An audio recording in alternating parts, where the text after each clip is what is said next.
The most thrilling, spine-tingling series ever. From the pages of R.L. Stein's best-selling books, And the screams go on forever and ever. We now return to Goosebumps.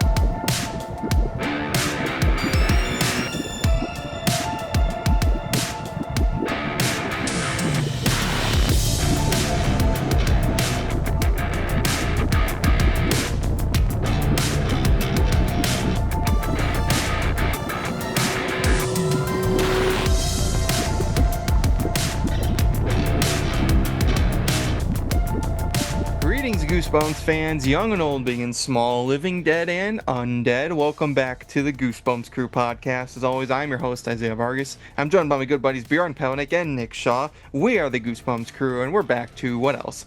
Talk some Goosebumps. If this is your first time joining us here on the Goosebumps Crew Podcast, I want to sincerely welcome you all. If you are or have ever been a fan of the popular Goosebumps series of books or the monster franchise those books spawned, I have a feeling this podcast is going to be right up your alley. Because as I always say, me, Bjorn, and Nick are some of the biggest Goosebumps nerds on the entire planet. We could talk about Goosebumps for hours on end, and that's exactly what we do here on this podcast. Every week we have a brand new episode talking about everything Goosebumps, whether it be the books, TV shows, movies, video games, merchandise, whatever it is. If it has Goosebumps in the name, we're going to talk about it so much that we're going to give you goosebumps. So, with all that said, if you end up liking today's episode, make sure you have a like and comment. If you're watching us on YouTube, subscribe to our YouTube channel and hit that bell notification so when new episodes go up every Wednesday at noon Central, 1 p.m. Eastern, you can get a notification to go watch it. But if you're just dying to get those episodes early, you can catch them a day early over on our audio platforms. You can find us streaming over on Apple Podcasts, Spotify, Amazon Music, iHeartRadio, or wherever you get your podcasts.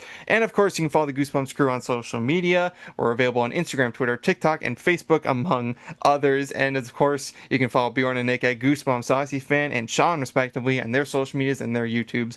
All those links are in the description below, so check them out. Join the Goosebumps Crew today. Become a crew member. We appreciate you in advance for your support. And of course, we're welcoming back our very good friend, Mr. Tyler Young, 90s Kids Throwbacks. Tyler, always great to have you, man. Thank you. Yeah, absolutely. And we're back in the world of Goosebumps merchandise today. So far when we've done discussions about Goosebumps merchandise, we've sort of looked at it under an umbrella, so to say, just sort of like any Goosebumps merchandise. Today we're going to get specific and talk about the world of Goosebumps board games. So just like anything else Goosebumps in the 90s, there were tons of Goosebumps puzzles and games that you could buy. Most of them done by Hasbro and Parker Brothers, Milton Bradley. They were sort of like the big kings of board games, especially back in the 80s and 90s. Outset Media. Yeah. Kind of the more modern one. More modern one. And, but back in the day, there was a ton of Goosebumps board games. And even now, in the modern era of Goosebumps, there are still new Goosebumps board games coming out. In fact, it seems to be the most frequent form of modern Goosebumps merchandise. So we're going to go through today each Goosebumps board game that we can possibly talk about and see what they were all like, how to play them, and go from there. So let's have a first look at Goosebumps Shrieks and Spiders. Now, usually when you're perusing for Goosebumps merchandise, you're probably going to see the Goosebumps Shrieks and Spiders game. This is usually the one I see the most in terms of them. It's not a super complicated game. When you open it up, it's a very small box. Fun one. And it basically, it comes with these cards of the Goosebumps monsters on them. And it also comes with a bunch of plastic spiders. Ooh. The amount of kids that lost those spiders, because I have found so many of those games in the wild, like over the years, and sometimes I even found some that had like random spiders that weren't the original ones that came with the game. So they lost them, and they were like, the mom or dad just went out to some random toy shop and just bought some little spiders to replace them. Spirit Halloween, just pick some What if you just Yeah. open it up and you found real spiders in there? Hey, that's Well, how it that's, should be played. well, Then it lives up to its name of Shrieks, because it I'm sure a wouldn't lot of be. people would do that. It definitely wouldn't be a Goosebumps game anymore. I'll tell you that.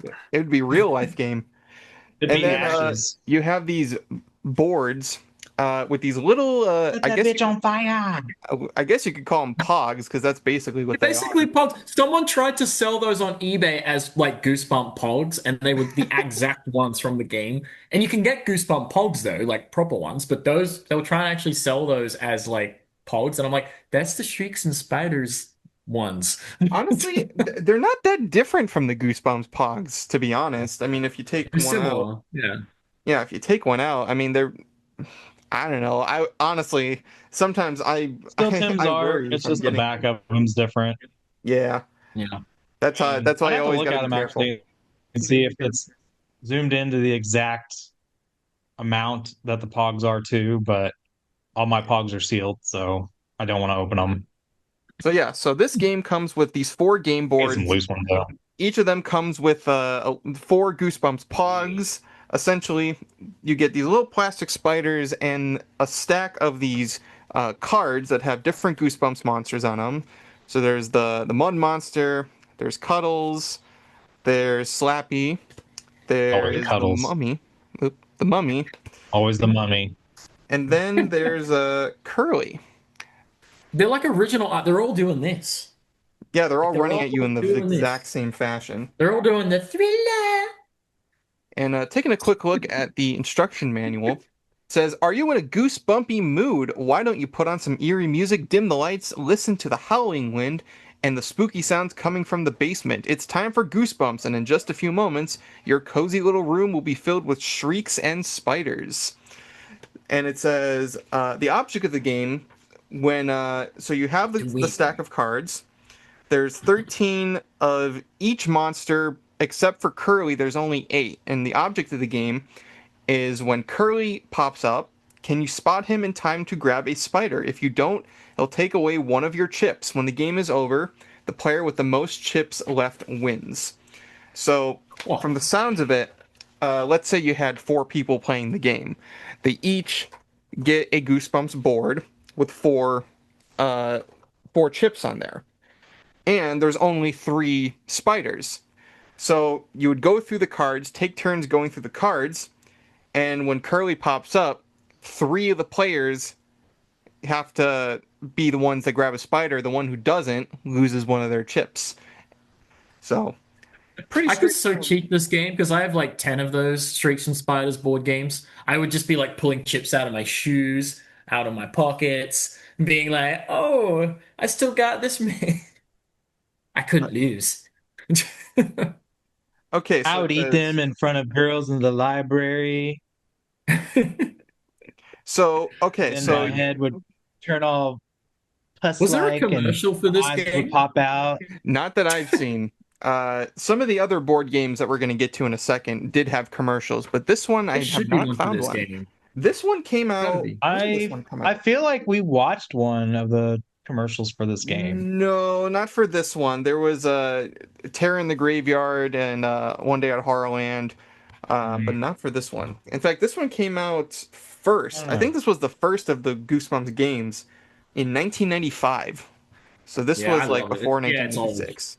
That's an early one, 95. I can't do Amazon. hearts. 'cause I Okay, eat so them. the setup, so basically each player gets a scoreboard and 4 chips. You place the spiders in the middle of the table where everyone can reach them. There should be 1 spider less than the number of players. So, and then it says pick a dealer. They shuffle the cards and deal out the entire deck face down. They stack their cards in front of Got a them dealer. without looking at them.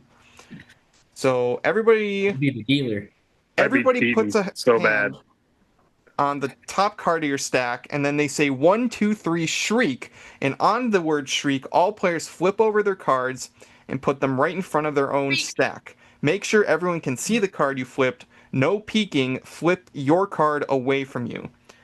And it says, if it was the mummy, dummy, hamster, or mud monster, you're all safe for now. At the sight of Curly the skeleton, everybody shouts goosebumps. and grabs for one of the spiders on the table. The player who does not get a spider must remove a Goosebumps chip from his or her scoreboard and put it aside. When you're through grabbing, put the spiders back in the middle. And then it says, sounds simple, there's more. There are a number of ways you can lose a Goosebumps chip. There's more. There's more. But wait, there's more. You got to do the scary version when you say that line. Exactly. Wait, there's more. And you either that or Billy Mays. Either one of those two. There are a number of ways you can lose a Goosebumps chip, and several players may lose chips on the same turn. You lose a chip if you don't get a spider when the curly card is flipped over. You lose one if you forget to yell Goosebumps before grabbing a spider. You yell Goosebumps, but there's no skeleton showing, you lose a chip. And if you grab a spider, but there is no skeleton, you also lose a chip. It says, keep yelling, flipping cards. Well, it sounds like you can lose real early if you're premature. Yeah. This explains a lot. Premature? Why do I feel like Ultimate Goosebump Man would win this game every time? He probably would. Because he was always winning the games, man. He seems to be the game master when it comes to Goosebumps games. Just the book cover stuff. That doesn't even count. I never know. Maybe one day we'll play this game with him and he'll just completely flake us. I hope we can all play this game together. It says, when at least one person... I don't know how we would do that over Zoom. How am I going to grab a spider? You have to just hold it up. We just got to change the rules a bit. Like, got it. We'll find a way. When at least one person's scoreboard is empty of chips, the game ends. The player who has the most chips left in his or her scoreboard is declared the winner. If there's a tie, those players keep flipping cards and playing until the tie is broken. So, Fat Kid doesn't have any chips left. French. What is that? Pretty straightforward game overall. So like this is definitely one, it's like I said, it's the easiest to find. It's definitely one you could probably play on like a road trip or something like that. And it's probably the easiest, definitely. And it could be yours for the low price of $400 on eBay right now. So the Goosebumps Shrieks and Spiders game, it's going to be the easiest one of these that you can find possibly. That cover art, man. Like that, it is pretty good. Dead House. $20. They're walking out of Dead House is just so cool. I love that cover. Yeah, it's a great one. And probably the easiest to put together considering some of the ones we have coming up here. Speaking of which, let's move on to the next one, which is Goosebumps Terror in the Graveyard. This one has a commercial. This one, yes, there was a commercial for it, and we did watch it in our commercial reactions video. And taking a look at this, this is one of those waiting for all that to dump out. Yeah, right, no, I'm not letting that happen. This is a mess. This is that era of board games where you had to like everything was made of cardboard. Everything you had to like physically put together. It's cool when you have it all put together. Not so fun when you have to put it away. So let's take a look here at the, and actually felt that way about the game Mousetrap. Oh god, yeah, Mousetrap was so fun, but it was a bitch to put away. It was so fun, but that was a pain in the ass. You spend more time putting that thing together and putting it away than you actually have playing the damn game. Yeah, no, Mousetrap, it lasted, my dad bought it when I was like 9. I think it lasted like 2 times, and then we just destroyed the pieces. So. All right, and for this one... I felt that way about Monopoly until I had Pokemon Monopoly. Oh, that's the one I actually took care of. Monopoly. Monopoly. Yeah, that's the one we took care of. No, I take care of my Monopoly games, especially the ones I really care about. Why does Goosebumps not have a Monopoly yet? Like, come on. Maybe sometime soon if they can get a Clue game. In the 90s, they should have done one. That's true. Now, they got a Clue game. So. For this one, I'm actually going to pull up the original instruction manual on Hasbro's website. So, special thanks to my good friend Nicole. Bro Yeah Nice on Instagram and Twitter. She's been a freaking superhero in finding a bunch of awesome links to Goosebumps news articles, PDFs, behind the scenes imagery, and she was able to find out that the Hasbro website, like I said, Hasbro was usually the ones that were doing these Goosebumps board games in the 90s, actually have the original instructional manuals for some of these games still available and able to be accessed on their website, which is really cool. So for the Goosebumps Terror in the Graveyard game, this was the second one to come out.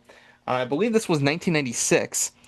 And this game is one that can be played 2 to 4 players.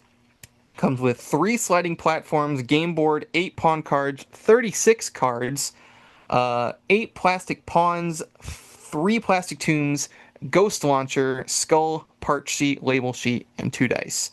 And it says assembly. Here is a game fully set up for 4 players. Use figure 1 as you assemble. So this is basically what you're going to have by the time you're finished assembling this game board. And 2 hours later. Yeah, exactly. Like I said, basically everything is made of cardboard, so it's not like easy to put together either. You're going to be doing a lot of bending, and you're going to have to really pay attention, or else you're going to fuck something up. But basically, the whole point of the game is that you have to stop the headless ghost, which is actually, I don't know. But it's got Ghost last Beach time I on checked, the front. that was the Ghost Beach ghost. Yeah. But like we said, in the 90s, Maybe they're just they didn't quite throwing know all the ghosts who was- together. You know? Ghost Next Door, Headless Ghost, Ghost Beach. So many ghosts. Just throw them all in here. Screw it. So yeah, this was basically the assembly. You would actually use the bottom of the box as like the base for all this, but you would lay out the game board. There's basically like the fence, the wall off the area. The ghost's crypt. This is where the ghost would be situated, and then at the end of the game, you'd launch the ghost. And Which is a Here we weird come- concept. here we come It to ain't the the headless story. ghost. It says, "Welcome to the living graveyard. You and your Goosebumps friends are trapped inside it and must now try to get out. You'll need to find a magic ring card and destroy the headless ghost who rules here. Collect cards as you walk amongst the tombstones, but watch out. The game board will move beneath you and the skeleton hands will grab you. You may even fall into a tomb pit. You or your friends may be turned into monsters too, so come play the game if you dare. Beware, each new game tells a new tale of horror." Ooh. So, Ooh. taking a look, Skeleton hand, Curly's hand. If you had watched the original commercial, and actually, let's go ahead and throw that commercial up right now. All right, I'll edit that in post. Is that why you have like 40 tabs open? Damn. No, How's I'm gonna anything throw that running? up in. Gee, I'm gonna many throw that up in Christmas. post. That's cool that you can get these PDFs, though. You know what I mean? Definitely. Yeah. Actually, The really quick, original. I'm gonna quickly grab the player cards because they're pretty interesting to see how they portrayed these characters. Jerry, Terry. Why do they all have like Weird Jerry, timing names. Terry, Jerry. Barry, Well, no, these Larry, are all. Larry, Hold on, I'm gonna grab them all. Barry, Gary, Larry, Harry, Larry. Barry, Barry. Is that all the names? I swear that it is, right? They're all Terry. like they all sound like that. Hold on, I need to find 2 more. Gary. I think I only have like one of these games with all the pieces though, My because Barry. dad this was is gonna this name me one. Terry. I have one that's got like everything inside's like ripped, but I found it at a thrift store for like $2 back in the day. And like Harry. everything inside was like destroyed, but I was like, I'll just buy it for the bucks. What's the other Mary. 2 player cards? Larry, Larry, We did say Larry. Mary. Gary, Gary, Let's see, we have Barry, Fairy, Jerry. Gary, Gary, Stay away from the fairy dust, Jerry. Canary. Perry. Harry. Harry. Okay, so taking a look at the Harry. player cards here, so actually Harry. all the players are from Goosebumps books. So I only have 6 in this box. I don't know if the person who owned it before me got lost the other 2. But here we have Luke from One Day at Horrorland. And then we Look at the have hair, man. Evan from Monster Blood. What about his hair? Jerry from Ghost. Dude, look at that hairline. Gabe from Return of the Mummy, not Curse of the Mummy's Tomb, Return of the Mummy. Terry from Ghost Beach, and Sari from Return of the Mummy. Sari. So Jerry, Terry, Sari. Sari, Mary. And then the other 2 cards, like I said, I'm missing. Just keep going. Were Andy and Lizzie from Monster Blood. You know, Jerry or Terry. So setup says, Barry. place the plastic skull on the crypt platform, shuffle the card deck, and place the cards face down on the bushes near the entrance to form a draw pile. Pick a color and the characters. So basically, there's 2 sets of characters, or like teams. So if you got yellow, you would get Gabe and Sari. Or if you got red, you get Jerry and Terry from Ghost Beach. Then it says, your girl and boy pawns match the characters on your cards. They're from Goosebumps books. During the game, your pawns will collect cards. Be sure to place the cards with that particular pawn on the that collected them. Put both of them at the gate platform. Place your 2 pawn cards in front of you. All players do the same. Slide each tomb to its middle position. See Figure 9. So a lot of this seems like homework. It's not like the last game where you can just set it up and then that's it. This one you have to like really intricately design everything. It almost seems like it's worth keeping together to a certain degree if you can, some of the pieces. Yeah, if you have the means to play piece. Yeah. It would be nice to just put it together, put it in like a glass box or something like that, like a display. I wouldn't play this one. I played the Horrorland one more than this. Let's see. How to play. The youngest player goes first. Play continues clockwise. Do the following steps on your turn. Each is explained below. Roll both dice. Move a tomb by the black symbol die. And move one of your 2 pawns by the red number die. Then it says... So yeah, basically you move throughout the graveyard. Moving a tomb will change some of the game board. So that's actually kind of the cool thing about this, is that the way that this game is set up is that basically the game board's going to move as you move the tombs around. So basically the pieces, or no, the places are going to switch. So it's never really the same each time you play. So that's sort of the interesting thing about it. I played this one. I just had a great idea for a game if somebody hasn't done it already. But with technology what it is today, now what if you buy a game that has a LED board that's touchscreen, but it also switches those automatically? Or after a certain player gets to a certain point, the board shuffles all those spaces. So like it's like what is it? It's like Hellraiser, but a board game. Sure. I don't even know what that is. So pretty much, it's a horror movie. Hellraiser. Oh, you're talking about like Pinhead? Okay. Yeah. Like I thought you were talking about like an actual like a board game that's called that. I was like, I don't know. But yeah, no, the cube. Yeah. Oh my gosh. Yeah. Well, you know what? What if that was our first board game? Was a Hellraiser one that was like that? But real. And then just kidding.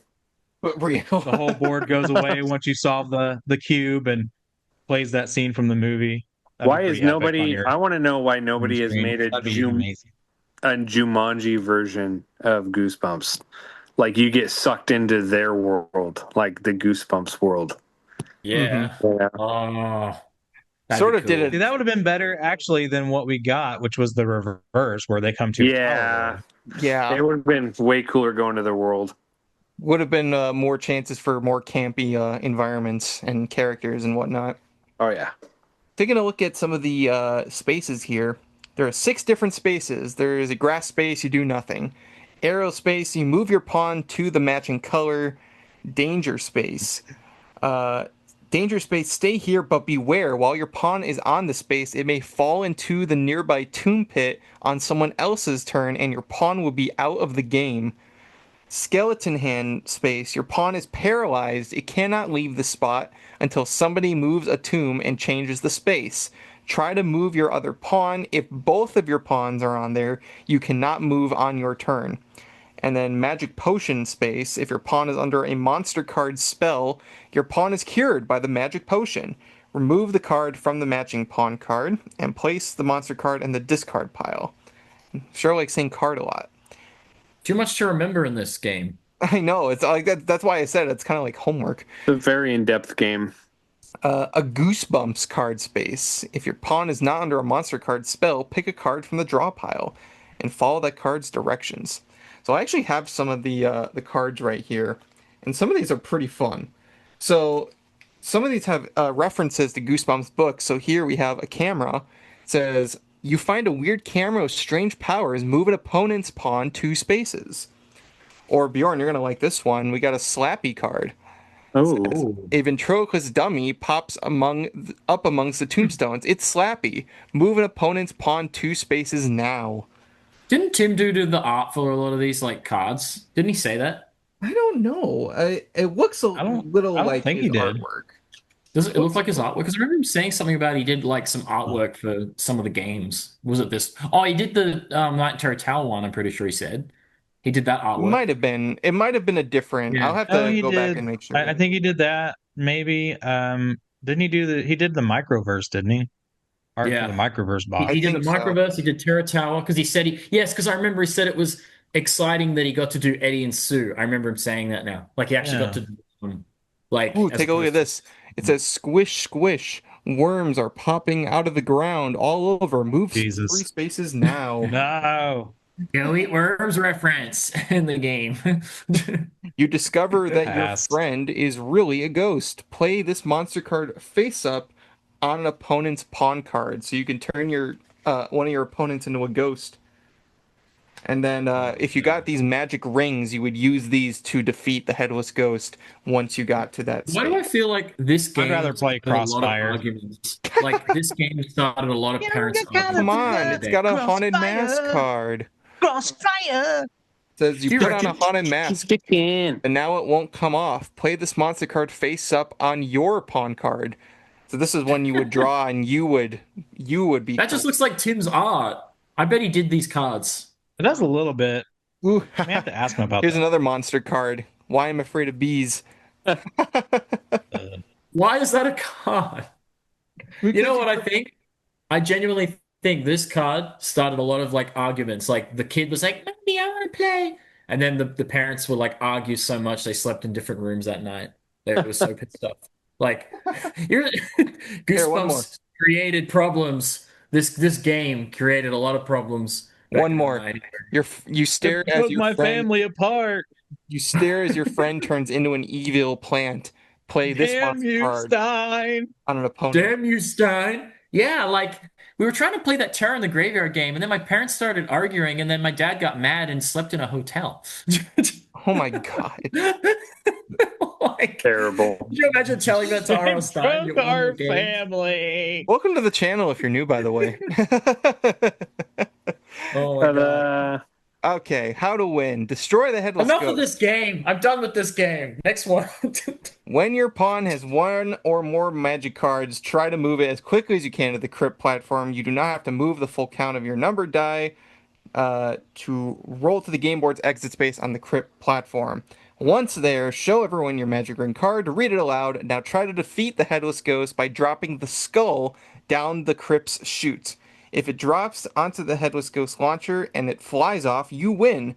Everyone can now escape the graveyard, even those pawns who dropped into the tomb pits. But if it rolls out of the other crypt window, so as you can see right here, it would either go out the right one or the left one. If it goes out the left one, you lose. The right, you win.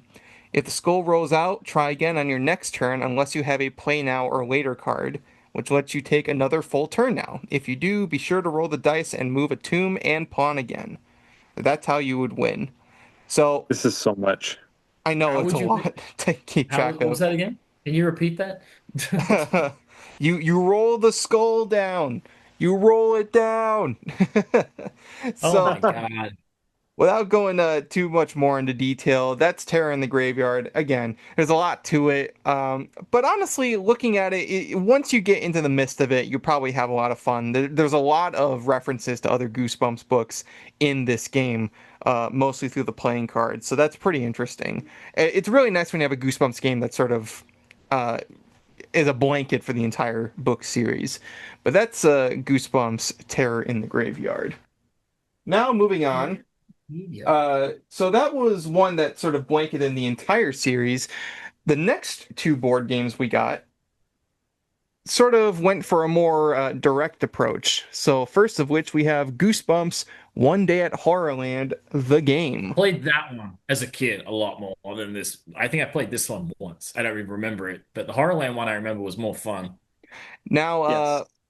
before we get into the original instruction manual, I actually have a video I want to show. This is actually one I watched many, many years ago. It's from Mike Mozart of the Toy Channel. He did a very quick review of this board game. Let's take a quick look. 20-minute video, quick review. Mike Mozart of the Toy Channel was a Goosebumps kind of board game called A Day at Horrorland. These are the horrors, and this is the place they inhabit with their red glowing eyes. And some poor lost souls were looking for a regular amusement park, but have shown up at Horrorland. And they enter the park and they must survive 3 different rides in order to leave. Each player Mousetrap characters, a girl and in the background. and there are cards that you pick up.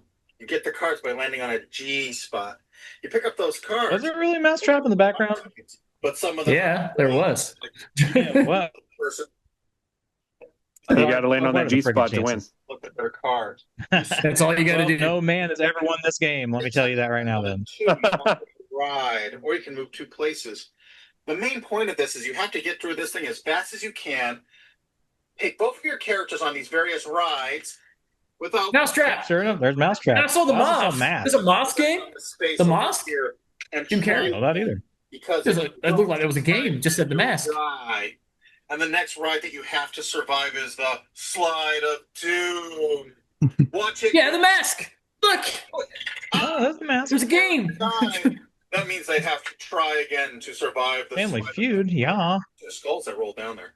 And the next one is the Bridge of Terror. Again, this is another board game, honestly, that looked really good displayed if you had space for it.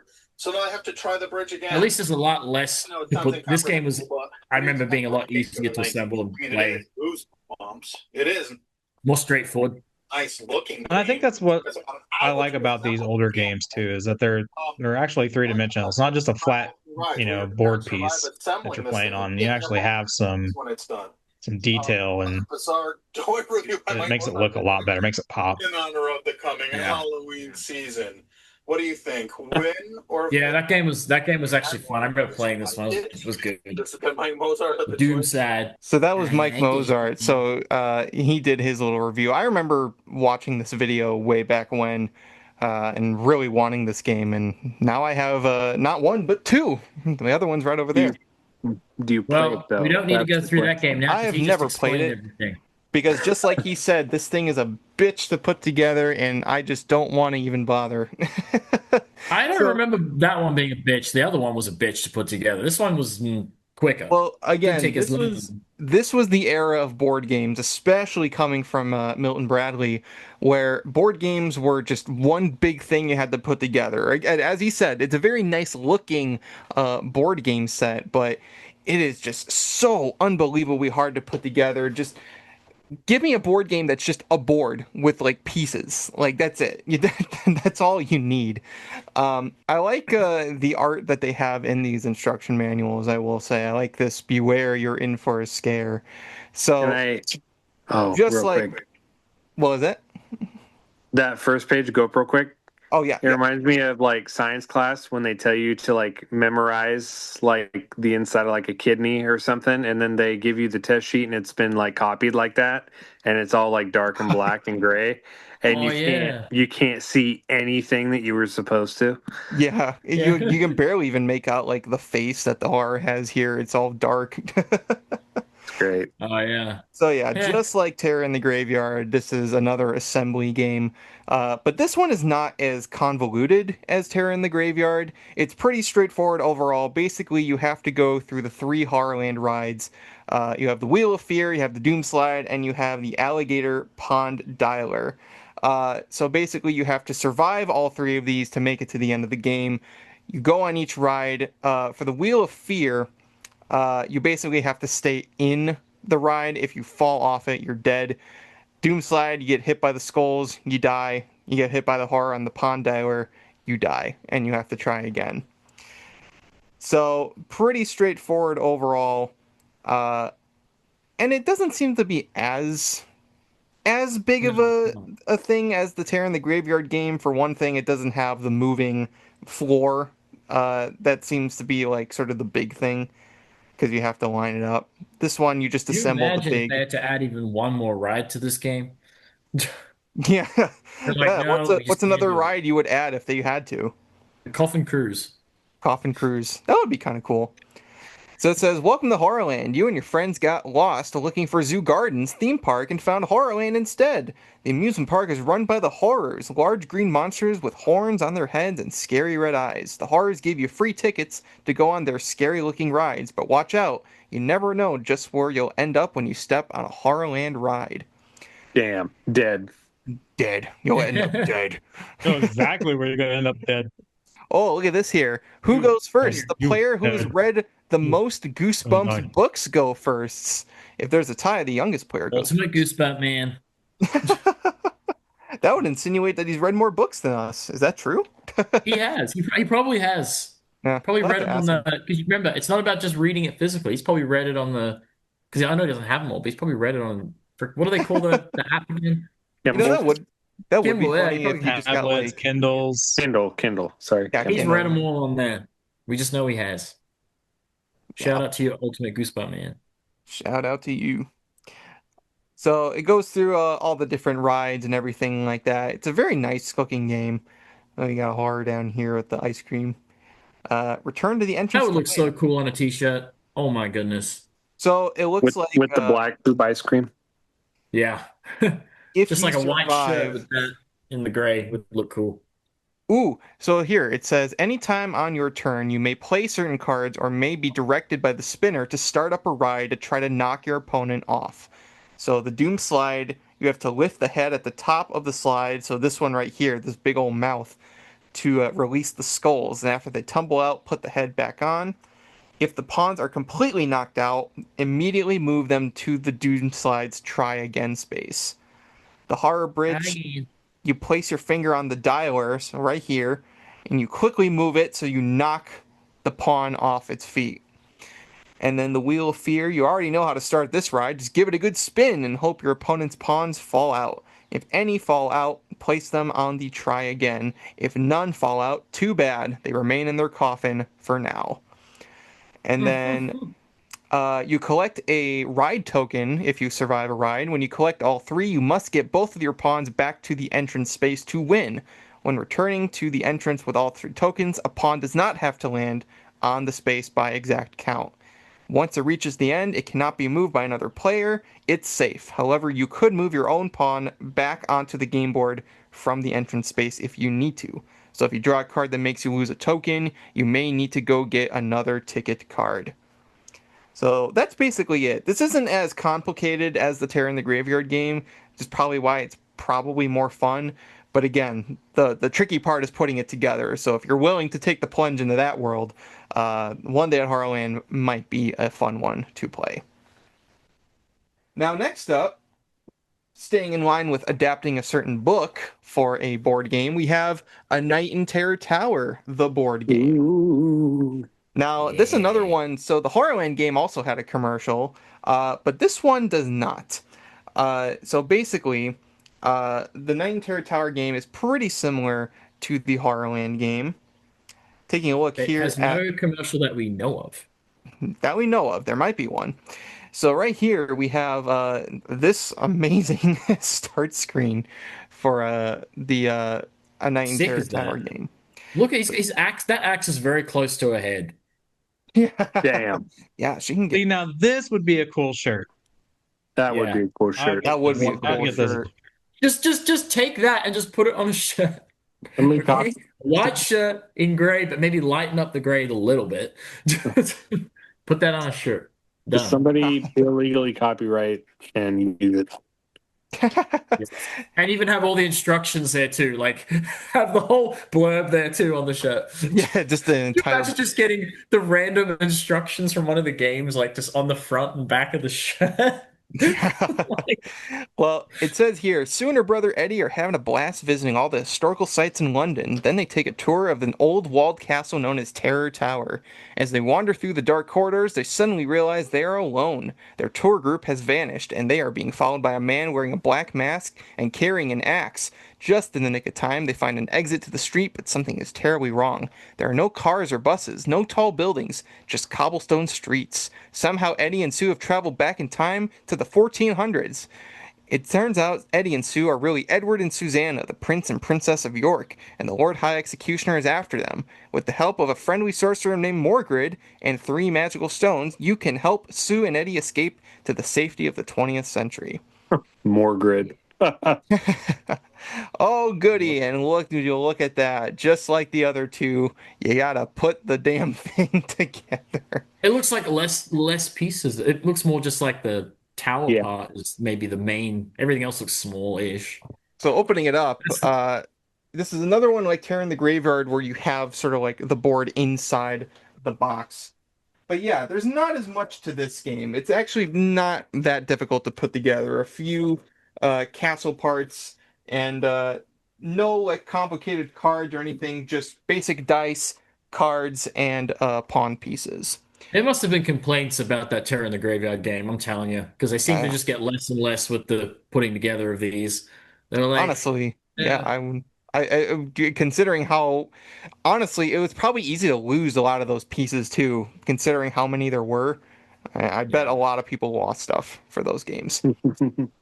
Now, after you put the whole thing together, the object of the game is you got to find a magical stones card and be first to successfully roll the magical stones die from Terror Tower into the spell chamber. This casts a spell that returns Sue and Eddie to the 20th century. The scariest looking player goes first. If there's so if your friend No. is ugly as hell, they go first. No, you're a handsome man. You don't go. You not the scariest. If there's any doubt about who is the scariest, then the oldest player goes first. Who's that, Nick? I think is that Nick? Oh, I Okay, don't know. well, It's either by Nick or default- Tyler. I don't know. Yo. Yeah, saying who. If there's any doubt about who's the scariest looking player, then the oldest goes first. Who would that Yeah. be? When you and I'm the oldest. then I guess you got to go first. I don't know. I don't know. How old are you? I just turned 35. You're not the oldest. Oh yeah, Nick, Shit. you're the That granddaddy. makes me the oldest. man, Oh, you're You're the Poppy. granddaddy. Nick, you're the granddad. Man, You're I'll the be great 40 this granddad. year. You go back in my day, we didn't have fangled goosebump board games. Matter of fact, we did. All you youngins bitching about how we had to put this all together. Oh, Put all then those we had- but then you wouldn't have an issue stupid putting it pieces together. together. I just used to. In the snow, we had to do all that shit with this game. Uh, They had all this together. stupid cardboard. You just couldn't put the damn thing together, so we just ripped that shit. Well, then I guess you wouldn't have any issue doing it for us, would you? All right, we'll be over in the other room. Just holler when it's done. Lazy All right. generation kids. Goddamn. Get off my grass. On your turn, do the following in order. Roll the 4 movement dice, move the executioner, use the terror tower, and move your pawn. So basically, move all about, move everybody. Moving There's the like one page of how to play. That's good.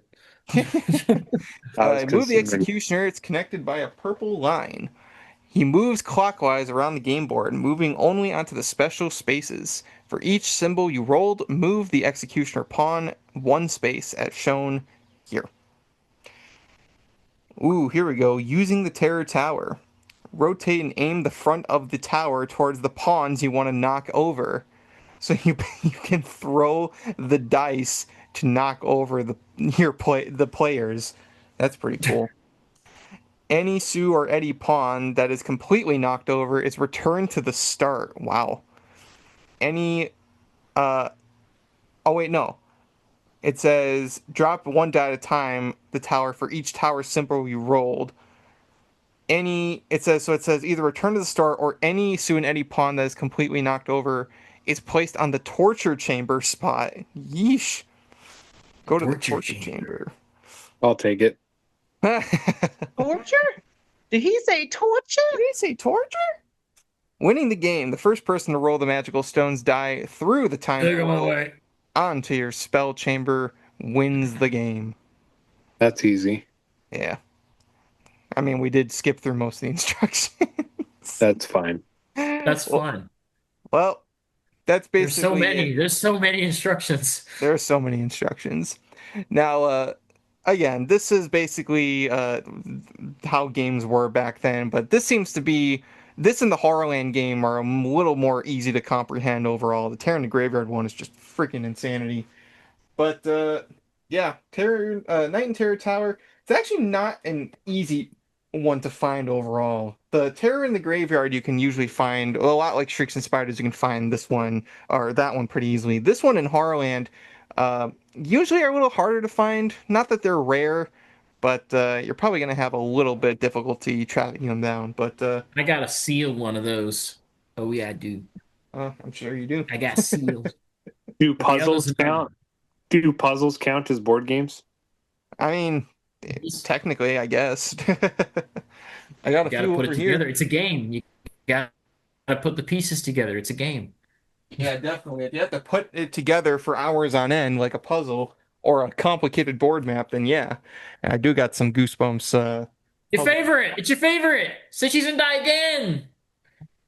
I can't believe that got a puzzle over Say Cheese and Die. And you know what, though? Company too, Milton Bradley. Say Cheese and Die, though, did get a puzzle in the UK, the first one, as did Monster Blood 2. And some of the Tales to Give You Goosebumps even had puzzles in the UK. Now, Bjorn, really quick, do you have the Web of Mystery game? Do you want to go ahead and show that off really quick? The Web Brand of new. Mystery. Brand spanking new. And it's got the you can only find it with also the French on it for some reason. It's always like this. With Really? the French and the I've English. seen a I few. can never see like an English, just straight English one, but There I bought this one because it's brand new. That's why I There's bought a it. picture of just a plain English one. Yeah, I rarely see it, but I bought it because it was sealed. Right. She's a Oui, she's oui. a seal. Wee wee. She's a seal. Wee wee. Oui, oui. So that's why we bought it. So that's a picture of the actual game. It looks like you don't have to put together anything. It's an actual freaking just. This was map. Milton Bradley. It's Canada It's game. Canada, that's why. Yeah, it's a Canada Canada. game. That's why. Yeah. Got the YTV Goosebumps logo. That's not on every bit of merch, but it's on some merch. But yeah, we got that game. So that's the game mat for the Web of Mystery. Pretty simple, to be honest. This was 1997. Oh, and look at that! Another game with Goosebumps Pogs. Oh, someone was selling those too, probably. Probably. Oh, look, Goosebump Pogs. All right. Well, that was basically all for Goosebumps board games in the 90s. No, you're missing the card games. These were games, and they're by Are there boards Not in them? board game.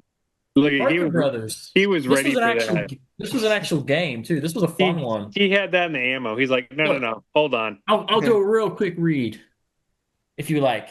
I'll read the back of it. I'll read the back. Oh my God. I'm just kidding. Go. Yeah. Goosebumps. Oh, God So it's only a very small. It's very small. So literally. So That's you what she say said. you and your friends are acting a little weird. Well, in the Cool Goo action card game, weirdness wins. When your favorite ghouls pop up, do the right thing. If you see Curly, everybody put Show 'em your your mystery hand dick. on your head and say, "Boo, dude." See the stinky mud monster? Hold your nose. Weird. Yeah, Prince Koru. Make like a mummy. Now that's weird, but don't goof or you'll be sorry. This game is full of your favorite Goosebumps creatures and packed with fun. Is This it? was actually a fun game to Mystery play, Dicks. even though it was a card game. It was like you had to do like actions when you played. It was fun. Sounds fun. Actions. So it's charades with Actions. Goosebumps. I'm pretty sure if you get the slappy card, you lose or something. Like, that's from memory. There was something to do with that. You like lose the game, or if you get too many of them, you lose. Well, yeah, maybe it is charades with Goosebumps Monster. So how you gonna do Slappy? You know, it's like How do you do slappy? You just go. Just do your best laugh or something. I don't know. You Yeah. slappy laugh. Just pull out a knife. Just keep slapping. Okay, Chucky. no more Velociraptors. Well, moving on to the modern era. So that was basically it for the 90s era. We wouldn't get another Goosebumps game until the Horrorland era with the Escape from Goosebumps board game, which I unfortunately do not have. I have 3 of them, but I ain't digging it out But because they're one like that- right in the back corner of the room, and like this one, just because this one was on top, was the only reason I picked it out. well, the funny thing is that technically is the second Goosebumps board game to be featuring Horrorland since the 90s version. So That's true. That is true. But Damn. then the movie came around, so we had to, of course, get Goosebumps the board game. It's not just any board It's got game. the poodle It's on the front. Goosebumps Why? the board game. Why is the poodle on the front? The board game. I don't know. They could have 'Cause- put the werewolf. Why is the Fever Swamp werewolf not on the front? Oh, we got freaking- Slappy. We The got mummy is in it for like 2 seconds. Well, But you he's know, on if the you go front. by, I'm not gonna mention the company name, but if you know our situation with things we posted, there's a Goosebumps reunion on the market out there of the convention circuit. Supposedly, I think that looks exactly like the Mummy from the Goosebumps It movie, is. and the Same image they image. used. So I don't know how that's a Goosebumps reunion when you throw that dude in from the Goosebumps movies. He was not in the 90s show. It's the 30th anniversary of the 90s show this year, but whatever. What would we Goosebumps nerds know about that? And We would know Yeah. nothing about that. I wouldn't know Throw anything that about out there. right here. But you know what? Just go You know throw what? that out there. That board game pisses me off because Slappy makes sense being in the center because he's the main villain of the movie. But why is the mummy that's in the film for 2 seconds on the cover, and why is the poodle on there? When they should have put like the ones that are like in the movie mainly. So like Abominable Snowman, even though I'm not the biggest fan of the Snowman, but he's a big part of the movie. And then the Werewolf Fever Swamp, like the ones that are actually in the movie, like prominent, should have been on the cover of that game. It's like we said, it's like they didn't know what they were doing. They're just like, just throw this at that. Yeah, I don't know. Yeah. Just make sure to put that ventriloquist dummy. What's his name again? Yeah, that just looks make sure he's cute. on the Let's put front. it on there. That looks cute too. Let's put that on there. Yeah. Well, taking a look at the instructions to how to play the game. So basically, this one again takes it back to simple board play paces. So it comes with the boards, 6 monster characters, 9 sets of cards, 11 monster mayhem cards, and instructions. It says you are a Goosebumps monster who has escaped from your manuscript to roam the streets of Madison. The only threat to your continued monster mayhem is the magical typewriter of R.L. Stine. So it's a race against town to make sure you capture the typewriter and can never be trapped between the pages of a book. All players choose a monster character, place it at the space. One player shuffles the deck, deals 4 cards, place the deck within reach of the players. The player to the left of the dealer begins and moves clockwise. Haunted Mask is one. Yeah, the Haunted Mask is one. So we got Slappy, the Haunted Mask, the Mummy, the Abominable Snowman, the Vampire Poodle, and the Werewolf of Fever Swamp. see That's what I mean. Characters that you barely saw in the movie. the That's problem okay. the problem I have with these board games, like this one in particular, is as much as it's a pain to put the others, it kind of brings it to life, right? So like back in the day, because we didn't have technology, building something like that made it more eventful when you played it. Whereas this, if I'm just opening a flat board and a couple pegs and some cards, it's cool. I'm sure it's a fun game, but like when you relate the other two and you see this, it's just like meh. Like Yeah. I don't know if I'd play that. Yeah. Yeah. Yep. Understandable. Well, this No. board game isn't exactly jumping out That's why either. I was It's booing not it. that Play it. visually appealing either. So, I mean, but look, they put player No, it's beware, not. you're in for a scare. I like that. well, right here Reader it beware, says, viewer beware, player beware. for your first turn, this will be one card, but on subsequent turns, you have to pick up more. Always pick up a card to start your turn. Follow the trail of manuscript pages. There are three Oh, ways that's what to those are. play a numbered card from your hand. So you play a 3, you move forward 3 spaces. If you land on a landmark at the completion of your move, you must take another turn, Blow draw up. a card, play again. If a player collects 3 cards of the same number, they may play all 3 at once and move directly to the next landmark. Playing a Monster Mayhem card, if you play one of those, all players must follow the instructions. If you're on a landmark, you're safe from the effects of that card, except the Found Your Book card. After you play from your hand, you have moved accordingly. Your turn is over, shifts to the next player. Pay attention because there are 2 Monster Wait, Mayhem what? cards that you can play during other players' It's the turns. next player. When is your turn to draw? When is your turn and the draw piles out of cards, another player must gather the discarded ones. Okay, so landmarks. Landmarks. On the path are R.L. Stein's house, Madison Police Station, the graveyard, the high school, and the amusement park. When you're on one of these, you're safe from the effects of the Monster Mayhem cards, except Found Your Book. There are the only spaces that 2 or more players can occupy at the same time. The end is not a landmark, and 3 of a kind and Monster Mayhem cards cannot be used to reach it. You can take a shortcut through the graveyard. Monster Mayhem. Mantis. So, how the praying mantis. Nothing gets in your way when you're with the biggest monster on the block. Proceed to the next landmark. The haunted car. Pass the player immediately ahead and take the space in front of them. Found Your Book. Move ahead 6 and send the lead player back to their previous landmark even if they're on another one. R.L. Stein. Run away. All players move back 5 spaces, even you. Then we have What were you thinking? I could have killed you. Rolling with My Gnomes. Protection from Freezeway, Found Your Book, and R.L. Stein cards. And Freeze Ray. Oops, Friendly Fire. Stay where you are. Cancels a 3 of a kind, and now it's your turn. Damn. The first player to reach the end space wins. You win by playing a card with the exact or greater number needed to land on the end space. You cannot use a Monster Mayhem card or 3 of a kind to win the game. Oh. So, pretty straightforward overall. Maybe a little too straightforward. Doesn't sound as interesting. No, it's literally a money grab, is what it seemed like. They literally just were like, "Oh, let's build a flat board and we'll make a cheap story out of it, and then throw some cards in it." Yep, we need to make a board game to tie in with the movie release. There was like little to no merch for the movie, but we got this. It's just like the TV show, same thing, man. We haven't gotten any. Something like that. No. No, Not TV. I would Not love some TV. more stuff I from meant the the 90s show. I meant the new TV show. Sorry. Oh, the new one. I Yeah. figured you meant the new Yeah. Disney Plus show. I mean, there If it was wasn't for Trick or Treat Studios, man, we'd have nothing. nothing. but there was not nothing from the new Disney Plus show, but a lot of it was promotional stuff. Yeah. Not like official, like you could buy. Yeah, stuff. not like retail, go get in the store kind of stuff. Besides books, so Well, now that we move past the movie era, the next 3 games we have are sort of in the weird semi-promotion. So the first of which we have is Goosebumps Race to Dead House.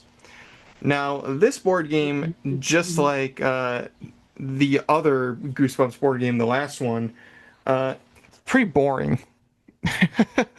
There's not a lot of flair to it. It's just a bunch of the same thing. It says R.L. Stein's monsters are on the loose all over the city. Werewolves, blobs, vampire poodles, all are running around trying to find the fastest way to get to Dead House, and they want your help. In Goosebumps Race to Dead House, everyone picks a team of 3 monsters and tries to get them to Dead House faster than anyone else. But be careful, Slappy, the evil gnomes, and the other players are out to make your race even more difficult. So basically, bunch of This one I did play. bunch of different cards. Actually, Tim Jacobus The on a Jelly card. Jam card. Yeah, Camp Jelly There's a Jam card. Jelly Jam card on the back. Literally. Oh my Played God. this one with my daughter, and she's a cheater. Don't play with her ever. She did beat me quite a few times. She beat you to Because the again, dead house. She's a cheater. She beat you to death. What's her player of choice in this game? What does she usually pick? She didn't care Oh, because she was going to cheat. She's a cheater.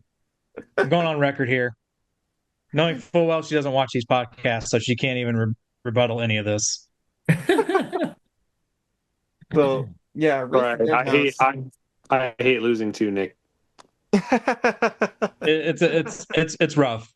It's rough. It's rough. So that's Race to Dead House. Not much to this game. Pretty straightforward. Rough. You pick a piece, you get a card, you do what the card says, you move on. I haven't even played this one. It's a very simplistic Monster game. Mayhem game. I have not played this one yet. It's only a little game. Isn't that a card game? Yes and no. It's a game, but like it was. This one didn't even have any kind of anything. It just dropped randomly one day by Outset Media. They just dropped it. It just came out. Like it's Just came hot. out. There was no like post anywhere on anything. It was just on eBay one day. It was and then they started popping up on Amazon. I was like, this is so weird. Funny how the they've done cover- that for a cover lot art of was things interesting. with Goosebumps. Yeah. Such Yeah. a so with Goosebumps Clue. Again, just popped right the hell out of nowhere. So this is the only Goosebumps version of a classic game. So you know how they do tie-ins and promotions and sort of We had Monopoly. yeah, sort of thing with a bunch of other franchises. For some reason, Clue got a bunch of like book series tie-ins a couple years ago. Diary of a Wimpy Kid was one I remember, and Goosebumps was another one. Still So haven't gotten it. it's basically it's Clue, but with Yeah, Goosebumps characters. That's all there is to it. So if you know the game Clue, then you know this game. Villain tokens right along here. I don't know if you can see it. But you got a bunch of horrors plus the Werewolf of Fever Swamp and Count Nightwing. Weird choices. You know what? Goosebumps would work so well as a Monopoly too. Like the Yeah. places you could buy, like you could buy Horrorland, you could buy Dr. Brewer's basement, you could buy the novelty shop from the Haunted Mask, you could buy the attic of Trina and Odell's attic. I think like, what it's would just more people- than likely happen is that each of the properties would be just Goosebumps books. Like it would just be like Stay Out of the Basement, Welcome to Dead House, something Probably, like that. but that's not fun. It'd be more fun if you could buy the landmarks. And there's so many landmarks in Goosebumps, especially the original books. Like you Probably could what buy, they do you could though. buy the graveyard from And then the pieces would obviously be the monsters. You know, you got Mortman. One of the Yeah. spots could be, the library and all this stuff. So, I mean, I think it'd be a lot more fun. Mr. Mortman's library. Yeah, Mr. Mortman's Actual library. locations. That would be cool, man. But I'm surprised they haven't done it because that would be a really good one. Like really fun. I'd buy one of those. I didn't want to buy Clue. I'd buy Guess Who if they did a Guess Who Goosebumps. Yeah, that'd be fun. Guess who? Goosebumps. How about Life, but Goosebumps version? My Goosebumps life game. Reading the Oh, back wow. here. It'd take some thought to figure out how to make that work. But Yeah. no, I'd buy that too, probably. Reading the back here, it says Slappy the Dummy's up to no good. Having found a way to release a menagerie of terrifying monsters, he's hiding away and biding his time. It's up to you to track the nefarious doll down. Play as Carl, Peggy, Luke, Lizzie, Clay, or Fang, basically all the characters from One Day at Horrorland, as you search for Slappy's whereabouts. You'll need to deduce who among the monsters is helping him, where he's holed up, and what traps are in store for you there. Was it the clown horror hiding him in the doom slide, protected by sticky webs? Maybe it's the werewolf who secreted away Slappy in the ticket booth and set a spider on guard. Whatever the case, if you don't figure out as soon as if you don't figure it out, soon the monsters will escape from Horrorland. You can't let Slappy get his way. Figure it out who, what, and where before it's too late. So again, It's Clue, but with Goosebumps. Weirdly, for something that came out last year, they use the old Horrorland artwork, which is a little strange. Yeah. I thought they would have, at the very least, if they wanted to go slightly more modern, they could have at least used a Slappy World art style of Slappy, but they went very old, Something like which I that. thought was very, and that's Revenge of the Living Dummy old. That's 2008 old. Honestly, though, I like this artwork, so I don't personally mind. You know what they should have used, Nick? They should have used the Slappy and Dreamland whatever cover of him on the front. How about the under the bed one? how That about would have been cool. He's under my bed or whatever. how about the one where he's in the bed? Remember when he's like, Slappy's Nightmare. Nick would love that. Slappy's Nightmare. Oh god, I hate that cover.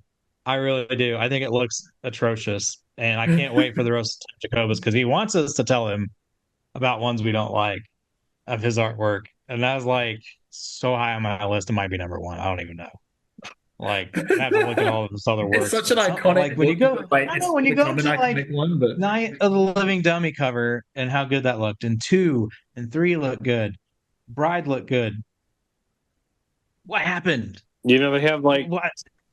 the roast on Comedy Central. We should see if Tim wants to do a roast of Oh no, Tim. we are wait, he's we're the doing one it. who You want to suggested join for it. that one? We're doing our top 10 Yeah, he worst suggested Jacobus it. arts. I'm down. We're doing the roast of Tim Jacobus. I'm I down. think Craig White and Mark Nagata probably won in on that. I don't know. No. I'm down. We'll have like I don't such a know if good they one. would or not. we'll have but- like we'll have like celebrity guests that pop in. Like RL just pops up. You know, he's like, listen, this one. Oh, this one was terrible.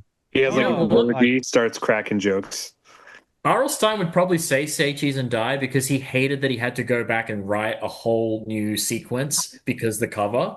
So, and he said he doesn't like it because he had to do that. So I feel like he would just say that one because he's like, I had to go back and write more because they went with that cover. Like, so I Have hate a that view. cover. That's like a comical thing that I imagine Stein would say. Like, so I hate that one.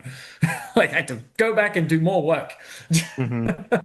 Even though it's a great cover, but R.L. Stein might say something different because we hear some of the things he said about books he doesn't like, and we're like, hang on a minute, that book was good though, or that cover was good, or you know. So I don't know.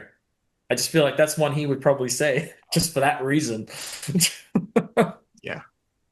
Well, now we're on to the very last Goosebumps board game, and I believe this is now the most recent. I can't remember if this or the Clue game came first, but this is Goosebumps. Actually, I think that one came before Clue. Yeah. Because I remember you got me to pick one up. You picked one up for me, Nick. So I think it was before Clue. I still haven't got the Clue game. It's too expensive to get that shipped here. Here we have Goosebumps the game. Goosebumps the game. Just Goosebumps the game. Not the board game. Not the board game, just the game. This one's pretty interesting, though. First of all, this is really cool looking art on the front here, and this one looks pretty nice. I like how the side is like Goosebumps spines. So you have like Haunted Mass, Say Cheese and Die, Girl Cried Monster, Cuckoo Clock of Doom, and Go Eat Worms. Go Eat Worms is one of the. Yeah. So, honestly, it is pretty interesting that you have a Goosebumps game that doesn't focus on like Slappy or anything like that, because for a while in the modern Goosebumps board games, they were really focusing on Slappy. But for this one, It's yeah, the movie, man. there's What do only you- 5. Well, yeah, those were for the movie. This one, more than likely, the Disney Plus series, which is probably why Go Eat Worms and Cuckoo Clock of Doom are on there, as well as The Girl Cry Monster's not in that. Well, it did get Night of the Living Dummy. Well, it did get put on the second season, so maybe they were foreshadowing. But yeah, so this one we have here, and instead of reading off the instruction manual, we actually have a how-to-play video available from Scholastic themselves. So let's have a quick look. Gamer beware! You're in for a scare! Here's everything you need to know to play Goosebumps the game. Start with unboxing. Inside, you'll find your neighborhood game board, 4 kid movers, the deck of cards with 4 player reference cards, 16 help guide cards, and 93 monster cards, 2 punch sheets. There's also 1 monster die, 4 L clips, 4 monster movers, 12 worm movers, and an instruction sheet. For your first time playing, you will have to defeat the Haunted Mask and say cheese and die. Setup is simple. Place the game board in the middle and assemble each corner edge stand. They slide in like this and slot onto the corner of the game board with their matching color. Each player should pick a kit mover and place it in their matching color house. Make sure each player has a player reference card. It's a great way to keep track of your actions during the game. I like that. Place the monster die beside the game board. Shuffle all the help cards and place them face down near the board. Each player draws one to start. Yeah, I like that too. Shuffle the Haunted Mask and Say Cheese and Die card decks, keeping the monsters separate. Then split each one in half and place one at each corner of the board. Place the Haunted Mask and Say Cheese and Die movers on monster start spaces. They are marked with this symbol. Now let's set up the monster boards. The Haunted Mask should look like this, with all 6 pieces of the Haunted Mask covering Carly Beth's face. The 4 Fright tokens remain beside the board. Similarly, the photo tokens go on the Say Cheese and Die board here. And the 4 Flash tokens go beside the board. All extra monsters and cards can go back in the box for this round. Now, you're ready to play. The goal of the game is to work together to defeat the monsters in your town. You'll need to investigate and find items that will scare the monsters away. You'll do this by getting a scare score. You get the scare score from investigating the monster decks around the neighborhood. But you need to keep moving so you don't get caught by the monsters. Important to note, the board is divided into 4 corners, with locations marked in the color of their corner. Let's see what a turn looks like. Youngest player goes first. Of course. On your turn, you can do up to 4 actions. Your options are move, investigate a monster deck, use your scare score, and search the help deck. You can do some of these actions more than once or some not at all. It's up to you. A move is simple. Moving from one location to another counts as one action. Try and keep some distance between you and the monsters. You can investigate by drawing a monster card from the corner of the board you're in. But be careful. Whenever you search in the monster deck, you must also roll the monster die, which means the monsters may move toward you or your friends. You can spend scare score to hurt the monsters in different ways. The score is found here on the item cards. It's one action to spend scare score, but you can use as much as you'd like. There's also the option to get help. Draw 1 help card as an action, but keep in mind you can only draw 1 per turn, and you can only have 2 help cards at a time. You can use it right away or save it. They can be played at any time, even when it's not your turn. Now let's go through how the monsters move. When you search a monster deck and find an item card, you must roll the monster die. There are 3 different outcomes. All monsters notice you, only monsters in your corner notice you, and no monsters notice you. If you're noticed by a monster, they move 1 location toward you. Monsters always take the shortest route toward a player. If there are 2 options, the player can choose the route. The monster might move twice if it's indicated on the item card, like this. You may also draw special cards, indicated with this symbol. These will help you immediately. Do what the card says, and you don't need to roll the monster die. So, how do we defeat these monsters? In the case of the Haunted Mask, you need to remove all 6 pieces of the Haunted Mask. You need a scare score of 3 to remove each piece. But watch out, if the mask moves onto your space, it scares you. What's like Ash Ketchum to the board as a piece? 4 of these, and the Haunted Mask wins. Whoa. Similarly, with Say Cheese and Die, you need to rip up 4 photo tokens to beat the cursed camera. To do this, you need to find location cards. Put the photo token at the location, and it's up to any player to get to that location, and spend 2 scare score to rip up the photo. But be on your guard. If the cursed camera is in the same location as you, it takes your photo. Add a flash token to the monster board. 4 of these, and the monster. It does, right? If any monster defeats, it's like modeled the after game is Ash. done. But if you can beat both monsters, you win. When a monster is defeated, remove it from the board. Once you get the hang of the game, you're ready to take on the other monsters. Go eat worms. The girl who cried monster, and the cuckoo clock of doom. Each monster offers a unique game experience and new ways to win. So what are you waiting for? Start playing, if you're not too scared. Goosebumps from Spin Master Games. Wow. That's kind of interesting.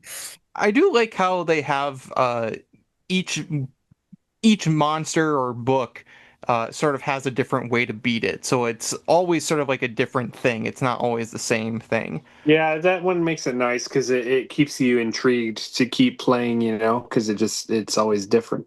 Yeah.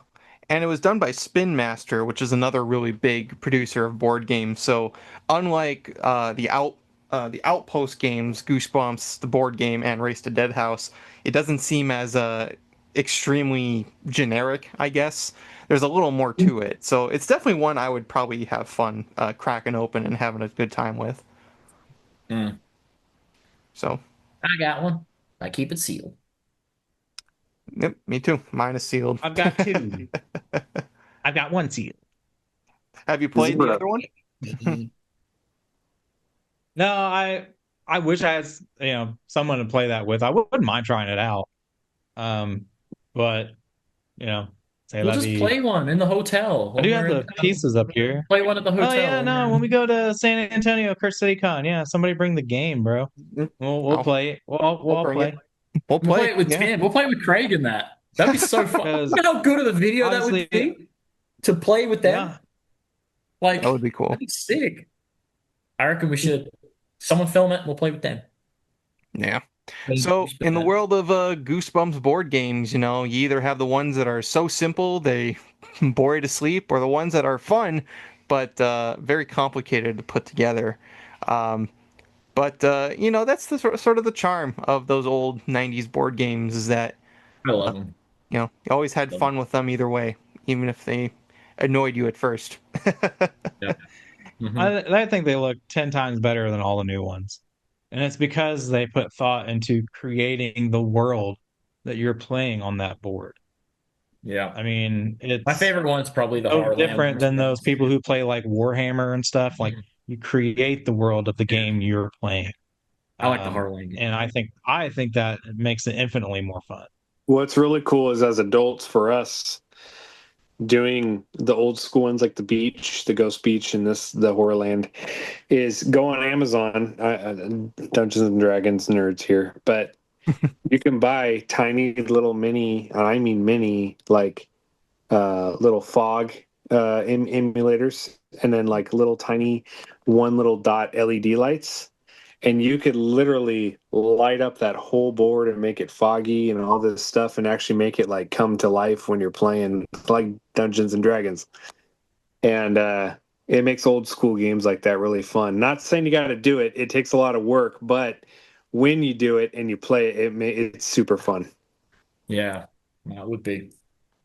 They should do that for that. They should do that. It's pretty interesting. Like I said, I mean, I don't know what the future holds for any other Goosebumps board games. This last one here, I feel like, is a step in the right direction. Monopoly. Sort of something that's interesting. Monopoly goes back to adapting. Let's start a petition. Oh, Goosebumps Monopoly. Come on. Goosebumps Monopoly. Maybe they must have like some kind of a website or a thing where people put in their suggestions of what they would like to see. There has to be like. How about a Goosebumps chess set? That would be cool. Oh, it'd be sick. Oh, it would be awesome. That would be awesome. I know who the king and queen are. Nick, the king and queen is Slappy and the Haunted Mask. Done. That's king and queen. Has to be Slappy and the Haunted Mask at Carly Beth. Those two have to be the king and queen. Well, Goosebumps and has so many. The pawns can all be kids or lawn gnomes or something. I don't know. Would the knight be like the executioner? We'll figure it out. Well, the thing about That's the night. the thing about Goosebumps is because there's so many different stories. There's a ton of different possibilities to adapt them. Like even when they were doing the Horrorland and Night and Terror Tower games, there was one specific book and they made a whole game out of that. So I wish they would go back to doing that. It was the popular ones at the time. It was the popular ones. Like Terror Tower, the episode was a big push, so they did the game. Horrorland was one of the most popular books, so they just were like, hey, let's do the game. Yeah. I feel like that's what they were doing. But who knows what we'll see in the future? A lot of these games are popping up out of the blue and just sort of like, no fanfare. Well, they just maybe kind of even appear. I'm not saying I know this because I don't. I mean, this is just speculation. Tell me. Maybe in the future, since Trick or Treat Studios does board games now, and they have the Goosebumps license, we might see something from them. Just saying. Yes, That'd be You're watching awesome. those Trick or Treat Studios. They've done tons of tabletop games and whatnot. Wendy's did that I brought Goosebumps it up TV1 to game. I brought it up to Chris before, and he said that he would like to do something like that for Goosebumps, if they can find the right, format, I guess, for that type of game. Yeah. So, telling you, man, light it up, log it up. Yeah, maybe they can take from the 90s just without all the complicated cardboard putting up, or at least minimal. Minimal cardboard assembly. Just one cardboard piece that you just shoot straight in, and it's like the whole thing. The whole thing. But whole thing if any of you guys at home, you're so lazy. But if I think the chess, I like the chess idea. Take time. I like the chess idea. I think that would be really freaking cool, man. Well, Like, if any of you guys at Goosebumps home chess have played these Goosebumps board games, or even have your own ideas for what they can do in the future, let us know in the comments below, because we're very interested to hear.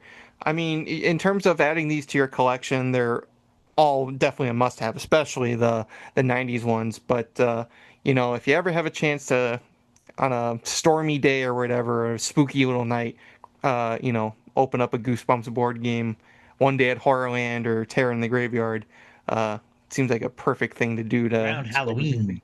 spend your evening. Oh, definitely around Halloween. Perfect Halloween thing to do. But Or if you come to my house, every day is Halloween, so you can do it here any day. Any day. You can play the Goosebumps board game. Play the Goosebumps Play the board board game. game. But that is going to do it for tonight's episode of the Goosebumps Crew Podcast. Also, want to thank Tyler for joining us tonight, talking some Goosebumps merch. Always Who's a pleasure unboxing a mystery dick? Oh, God. A mystery penile. Yes. Penile implant. So you can, of course, go follow him over at 90sKidThrowbacks. He's on Instagram and TikTok. I'll leave those links in the description as always. And, of course, make sure you follow Bjorn and Nick at Goosebumps, Aussie Fan, and Sean, respectively, in their social medias and their YouTubes. If you liked today's episode, make sure you have a like and comment. Follow us on our social medias and our audio platforms. Subscribe to our YouTube channel. All those links in the description below, so check them out. We'll have another episode for you next week. But until then, this has been the Goosebumps Crew Podcast. And from all of us here, I want to wish you, as always, to take care, stay safe, and have a very scary day.